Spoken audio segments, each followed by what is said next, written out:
सो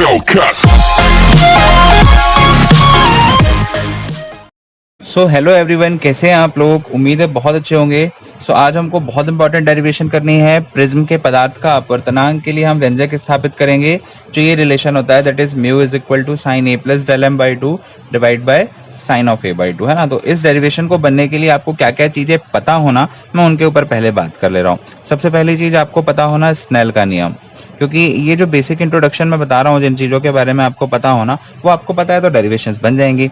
आपको स्नेल का नियम पता होना, ठीक है। अगली चीज़ ये पता होना कि किसी त्रिभुज के तीनों कोणों का योग 180 अंश होता है। तीसरी चीज़ आपको ये पता होना कि किसी चतुर्भुज के चारों कोणों का योग 360 अंश होता है।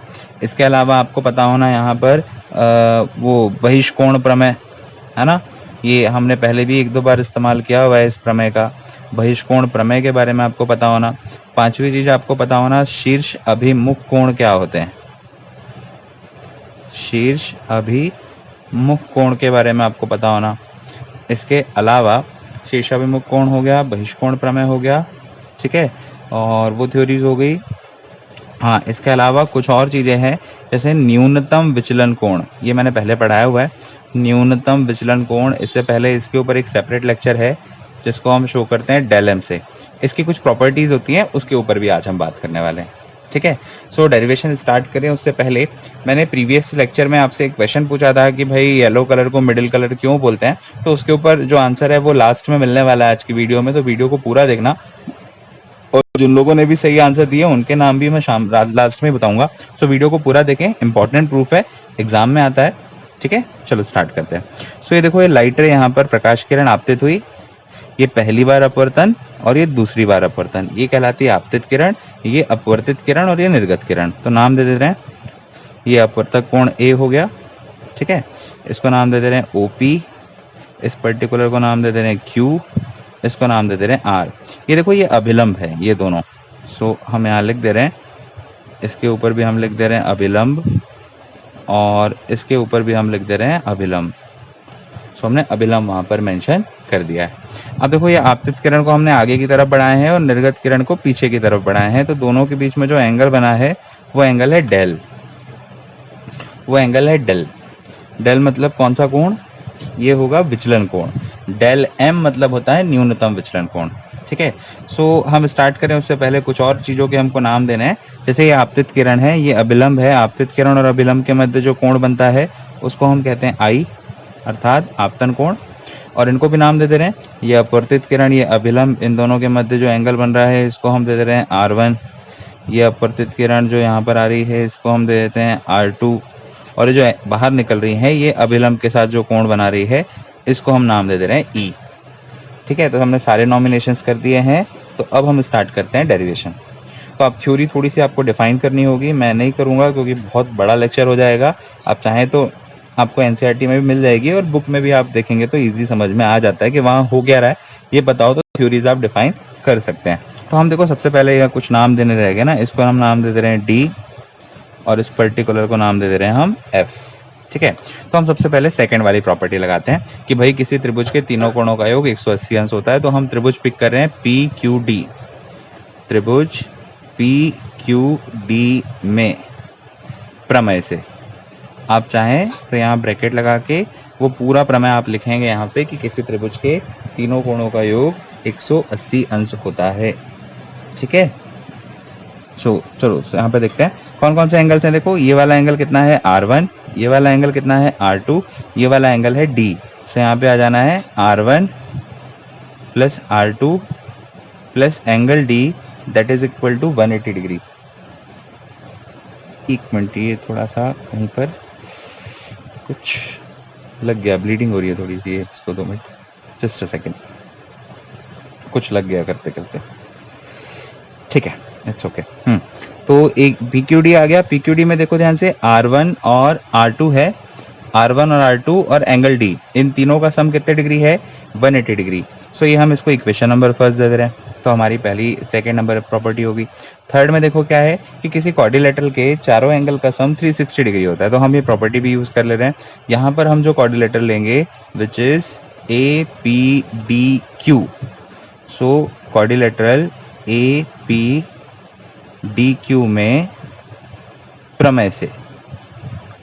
सो आप यहाँ पर वो प्रॉपर्टी लगा देना कि भाई कि प्रमेय लिख देना यहाँ पे कि किसी चतुर्भुज के चारों कोणों का योग 360 अंश होता है। देखो कौन कौन से एंगल है, एक एंगल है ए, सो एंगल ए, अगला ये वाला दैट मीन्स एंगल पी, चाहो पूरा नाम लिख लो, ये एंगल डी प्लस ये angle Q, that is equal to what 360 degree.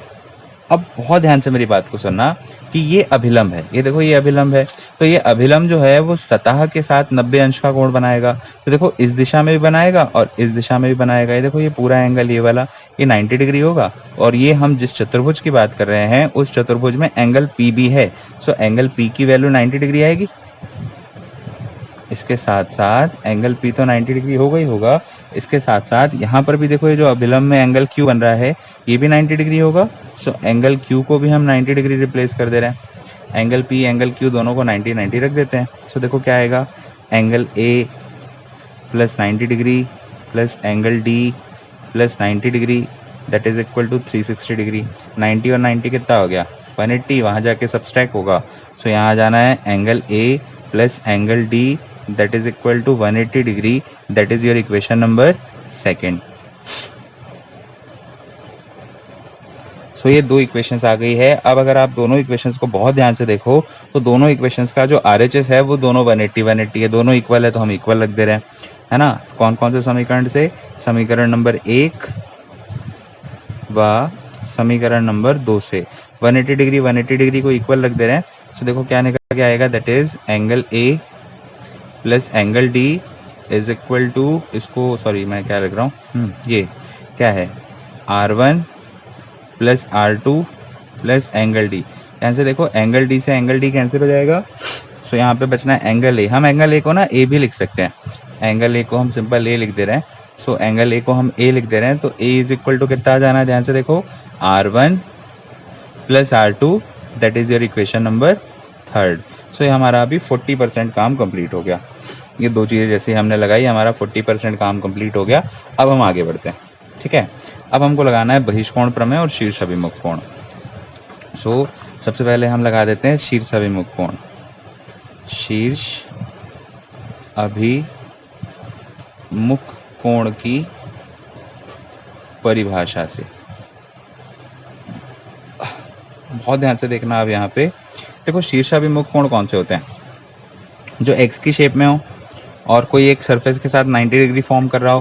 तो ध्यान से देखो ये वाला एंगल, ये एक अभिलंब और ये दूसरी लाइट रे, ये देखो एक्स जैसी शेप फॉर्म हो रही है और ये सरफेस के साथ 90 डिग्री बना रहा है। मैं इसको थोड़ा जूम इन करता हूँ, देखो यहाँ पे ये देखो ये पहली लाइट रे, ये दूसरी लाइट रे, ठीक है।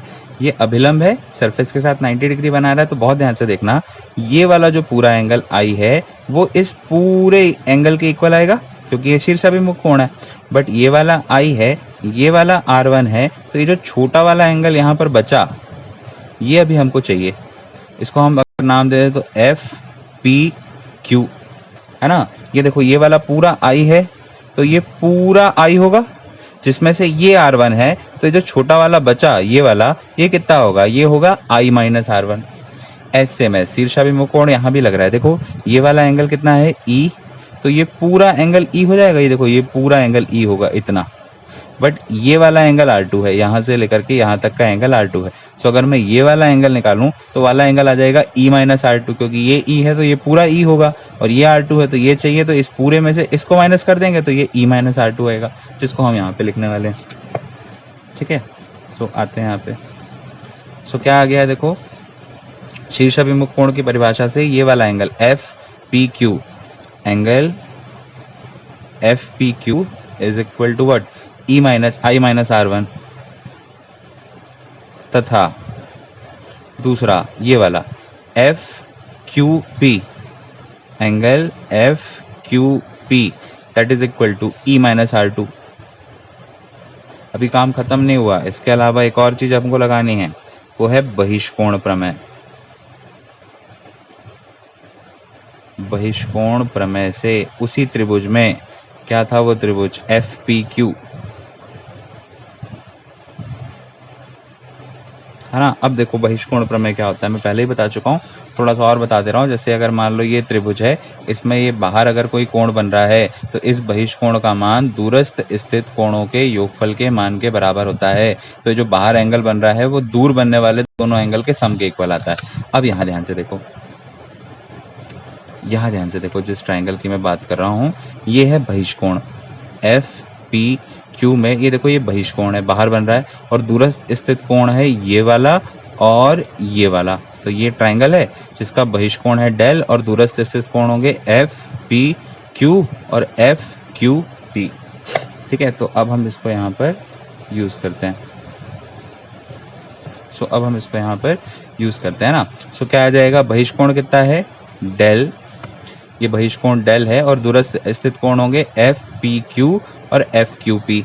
Del is equal to angle of F P Q plus angle of F Q P. Value रख दे रहे हैं डेल, एफ पी क्यू की वैल्यू है आई माइनस आर वन और एफ क्यू की वैल्यू है e minus r two. That is your equation number 4। हाँ, तो हमारे क्या क्या काम हो गए, देखो ये वाली प्रॉपर्टी होगी, ये प्रॉपर्टी होगी, ये प्रॉपर्टी होगी, ये प्रॉपर्टी होगी। अब ये दो काम बचे हैं, न्यूनतम विचलन कोण और स्नेल का नियम लगाना। न्यूनतम विचलन कोण की अवधारणा मैंने वहां पर समझाई थी, पर उसके गुण वहां पर नहीं बताए थे, तो यहाँ देख लो, जरूरत पड़ रही है हमको। इसके ऊपर बात कर ले रहे हैं, न्यूनतम विचलन कोण की अवधारणा से। देखो वहां पर मैंने आपको इसके बारे में डेफिनेशन समझाई हुई है कि कैसे न्यूनतम विचलन कोण बनता है। मैंने वहां बताया कि जैसे आप आई का मान बढ़ाओ तो डेल का मान कम होता है, आई का मान और बढ़ाओ तो डेल का मान और कम होता है, आई और बढ़ाओगे तो डेल और कम होगा। एक स्थिति ऐसी आएगी कि जब आई बढ़ाने पर डेल भी बढ़ने लगेगा, तब डेल की जो मिनिमम वैल्यू आती है उसको शो करते थे डेल एम से। ये हम पहले देख चुके हैं। तो देखो न्यूनतम विचलन कोण की अवधारणा से डेल की वैल्यू अगर डेल एम के इक्वल आती है तो क्या होता है, ये सुनना। ये होता है कि जो आपतित किरण जो कोण बनाती है वही किरण निर्गत किरण कोण बनाती है। मतलब आई और ई बराबर हो जाते हैं। आपतित किरण जो कोण बनाती है, निर्गत किरण भी उतना ही कोण बनाती है अगर बनने वाला यहाँ जो विचलन कोण है वो न्यूनतम विचलन कोण हो। इसके अलावा अंदर जितने भी अपवर्तन कोण बनते हैं वो सब आपस में बराबर होते हैं। मतलब अंदर कौन कौन से कोण बन रहे हैं, R1 R2, ये भी आपस में बराबर होंगे। तो R1 और R2 को हम R मान लेते हैं। ये उसके गुण आप समझ सकते हैं। तो इसका हम यूज करते हैं। सबसे पहले हम देखते हैं समीकरण नंबर 3 का हो जाएगा। फिर समीकरण नंबर 3 देखो क्या था, समीकरण नंबर 3 था A is equal to R1 plus R2। अब हम कह रहे हैं कि R1 और R2 दोनों को हम R लिख देंगे। क्या आ जाएगा, A is equal to R1 plus R2 था तो हो जाएगा R प्लस R, मतलब A is equal to 2R। यहाँ से देखो R की वैल्यू निकल के आएगी विच इज A/2। ये तो कौन से समीकरण का काम हुआ, समीकरण नंबर 3 का। अभी देखो आगे, अगर हम आगे और बात करें समीकरण नंबर 4, देखो क्या था, डेल, डेल की जगह कितना रखना है, डेल एम। आई और ई इक्वल है तो आई को लिख देते हैं, ई इसको रहने दो। R1 को R लिख दे रहे हैं, ई को क्या लिख सकते हैं, आई, माइनस R2 को क्या लिख सकते हैं, R। थोड़ा सिंप्लीफाई करो, डेल एम, आई और आई कितना हो जाएंगे 2i, R और R कितना हो जाएगा 2R। ध्यान से देखो R की वैल्यू कितनी आई है, A/2 रख दें यहाँ पे। Del M is equal to 2i minus 2, R की जगह कितना रखेंगे A/2, कर लो simplified. Del M that is equal to 2i। यहाँ ध्यान से देखो 2 से 2 कैंसिल होगा तो A बचना है ना। यहाँ से हम 2i की वैल्यू निकालते हैं, माइनस ए जब यहाँ आएगा तो प्लस है तो A प्लस डेल एम हो जाएगा।